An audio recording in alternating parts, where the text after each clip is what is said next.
Hi friends, welcome back to Vijay kitchen art. ഇന്ന് ഞാനിവിടെ ഒരു അടിപൊളി പച്ചടി ഉണ്ടാക്കുവാണ്. ഞാൻ പച്ചടി ഉണ്ടാക്കുന്നത് സ്ട്രോബെറി വെച്ചിട്ടാണ്. വളരെ ടേസ്റ്റിയും ഇത്രയും എളുപ്പത്തിൽ ഉണ്ടാക്കാൻ പറ്റുന്ന മറ്റൊരു കറിയില്ല. അപ്പം നമുക്ക് സ്ട്രോബെറിയുടെ സീസണിൽ നമുക്കറിയാതെല്ലാം വളരെ ചീപ്പായിട്ട് കിട്ടും. വളരെ പെട്ടെന്ന് നമുക്ക് ഉണ്ടാക്കാം. അപ്പം ഞാനിവിടെ ഒരു 6 സ്ട്രോബെറി എടുത്ത് വെച്ചിട്ടുണ്ട്, 2 പച്ചമുളകുണ്ട്. അപ്പോൾ ആദ്യം നമുക്ക് ഈ സ്ട്രോബെറി ഒന്ന് കഴുകി ചെറിയ കഷ്ണങ്ങളാക്കി നുറുക്കി ഈ പച്ചമുളകും കൂടെ ആയിട്ട് ജസ്റ്റ് ഒരു 2 മിനിറ്റ് ഒന്ന് വേവിച്ചെടുക്കണം. ഒത്തിരി വെന്ത് പോകാൻ പാടില്ല. അപ്പോൾ ഇതിന് വേണ്ട അരപ്പ് അതും കൂടെ അരച്ച് വെച്ചിട്ട് നമുക്ക് അടുപ്പ് കത്തിച്ചാൽ മതി. ഞാനൊരു ഇച്ചിരി തേങ്ങ എടുത്തിട്ടുണ്ട്, ഒരു ചെറിയ ഉള്ളി എടുത്തിട്ടുണ്ട്, കുഞ്ഞു മതി കേട്ടോ അത്.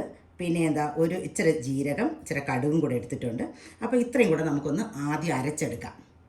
ഞാനിവിടെ ആ സ്ട്രോബെറി നല്ല ചെറിയ പീസസ് ആക്കി നുറുക്കി വെച്ചിട്ടുണ്ട്. 2 പച്ചമുളക് ഞാൻ നുറുക്കി വെച്ചിട്ടുണ്ട്. നമുക്കിതൊരു പാത്രത്തിലേക്ക് ഇട്ട് കൊടുക്കാം. തേങ്ങയും അരച്ച് വെച്ചിട്ടുണ്ട്. ഈ തേങ്ങ അരച്ച് വെച്ചിട്ട് വേണം നമ്മളിത് അടുപ്പത്ത് വെക്കാനായിട്ട്. കാരണം നമുക്കിത് 1 മിനിറ്റ് ഒന്ന് തിളച്ച് കഴിഞ്ഞ് 1 മിനിറ്റ് വെക്കാവുള്ളൂ. ഒരു ഇച്ചിരി വെള്ളം ഒഴിച്ച് നമുക്ക് അടുപ്പത്തേക്ക് വെച്ച് കൊടുക്കാം. നമ്മുടെ സ്ട്രോബെറി വേണ്ടേ നല്ലവണ്ണം തിളച്ച് വന്നിട്ടുണ്ട്. ഇനി നമുക്കിനി വേകേണ്ട ഒരു ആവശ്യമില്ല. ഒരു ഇച്ചിരി ഉപ്പിട്ട് കൊടുക്കാം. എന്നിട്ട് നമ്മൾ ഈ അരച്ച് വെച്ചേക്കുന്ന കൂട്ടും കൂടെ അതിൻ്റെ കൂടെ ഇട്ട് കൊടുക്കാം. ഞാൻ അരപ്പൊഴിച്ച് കൊടുത്തിട്ടുണ്ട്. ഇനി ഇത് ഒന്ന് ചൂടായാൽ മതി, തിളയ്ക്കാനൊന്നും കാത്തു നിൽക്കേണ്ട. ഇനി നമുക്ക് വേണ്ടത് ഇച്ചിരി കട്ട തൈരാണ്. അപ്പോൾ ഞാനിവിടെ 1 കപ്പ് യോഗട്ട് എടുത്തിട്ടുണ്ട്. അപ്പോൾ ഇതൊന്ന് ഇത്രയും കട്ടിയായത് കാരണം ഒന്ന് മിക്സിയിലിട്ട് അടിച്ച് ഇതിലേക്ക് ഒഴിച്ചു കൊടുക്കാം. ഞാൻ ആ തൈര് അടിച്ച് കൊണ്ടുവന്നിട്ടുണ്ട്. അപ്പോൾ അതും കൂടെ ഒഴിച്ചു കൊടുക്കുവാണ്. അപ്പം ആരെങ്കിലും ഇതുവരെയും ഇങ്ങനെ വെച്ചിട്ടില്ല എങ്കിൽ തീർച്ചയായിട്ടും വെച്ച് നോക്കണം കേട്ടോ. 2 മിനിറ്റ് മതി നമുക്ക് വെക്കാനായിട്ട്, അത്രയും ടേസ്റ്റുമാണ്. ഇനി നമുക്ക് വേറെ ഒന്നുമില്ല, നമ്മൾ ഇച്ചിരി കടുക് പൊട്ടിച്ച് ഇതിനകത്തോട്ട് ഇടുന്നത് മാത്രമേ ഉള്ളൂ കേട്ടോ.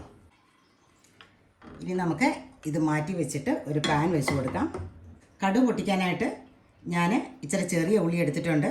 ഞങ്ങളുടെ ഉള്ളിയെല്ലാം കിളിച്ച് പോയി കേട്ടോ, തണുപ്പായത് കാരണം. 1 പച്ചമുളകും, 1 അല്ലി വെളുത്തുള്ളിയും, ഒരു കുഞ്ഞു കഷ്ണം ഇഞ്ചിയും, 1 വറ്റൽമുളകും, ഇച്ചിരി കറിവേപ്പില എടുത്തിട്ടുണ്ട്.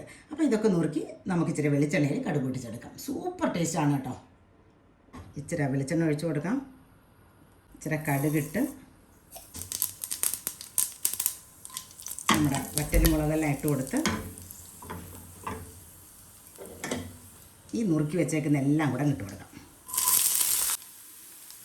ഇതൊക്കെ നല്ലവണ്ണം കരിഞ്ഞു പോകുന്നതിന് മുമ്പ് തന്നെ ഇത് നമ്മൾ ഇതിലേക്ക് ഒഴിക്കണം. അപ്പോൾ നമ്മുടെ സ്ട്രോബെറി പച്ചടി റെഡി ആയിട്ടുണ്ട്. ഇതുവരെ ഉണ്ടാക്കി നോക്കിയിട്ടില്ലാത്തവർ പ്ലീസ് ഉണ്ടാക്കി നോക്കുക. അത്രയും ടേസ്റ്റാണ് കേട്ടോ. വെറും 2 മിനിറ്റ് മതി നമുക്കിത് ഉണ്ടാക്കിയെടുക്കാനായിട്ട്.